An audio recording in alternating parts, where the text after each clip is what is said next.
गुन्हेगारांनो थांबा, नाहीतर थेट जेल.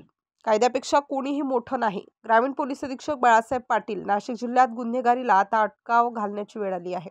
जिल्ह्याचा विकास, नागरिकांची सुरक्षितता आणि कायद्याचा सन्मान या तीनही बाबींचा संगम घडवण्यासाठी नाशिक ग्रामीण पोलिसांनी कडक पण न्याय अशी मोहीम हाती घेतली आहे.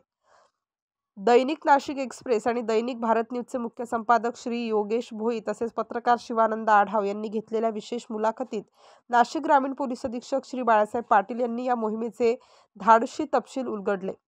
गुन्हेगारी मुक्त वातावरणाशिवाय कोणतेही शहर किंवा जिल्हा प्रगती करू शकत नाही असं ठामपणे सांगत पाटील म्हणाले, ज्या गुन्हेगारांवर 2 किंवा अधिक गुन्हे नोंदवले आहेत त्यांच्यावर आम्ही कठोर कारवाई सुरू केली आहे.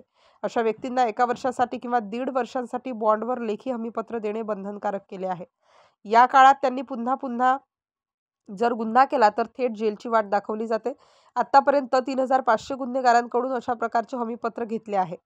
आगामी निवडणुकांच्या पार्श्वभूमीवर ही मोहीम आणखी तीव्र केली जाणार आहे. ॲडिशनल एसपी मालेगाव आणि ॲडिशनल एसपी नाशिक यांच्या नेतृत्वाखाली जिल्ह्यातील सर्व पोलीस ठाण्यात गुन्हेगारी विरोधी कारवाईचा धडाका सुरू आहे. सार्वजनिक ठिकाणी उपद्रव माजवणे, नागरिकांना त्रास देणे किंवा समाजात भीतीचं वातावरण निर्माण करणे अशा कोणत्याही कृत्याला आता माफी नाही. कायद्यापेक्षा कोणीही मोठं नाही.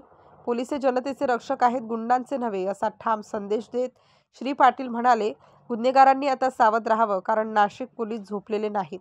या संपूर्ण मोहिमेच्या मागे महाराष्ट्राचे आदरणीय मुख्यमंत्री व गृहमंत्री श्री देवेंद्र फडणवीस यांचे दृढ मार्गदर्शन आणि अभेद पाठबळ असल्याचंही पाटील यांनी गौरवपूर्ण शब्दात सांगितलं. स्टार न्यूजसाठी जाकीर शेख, नाशिक.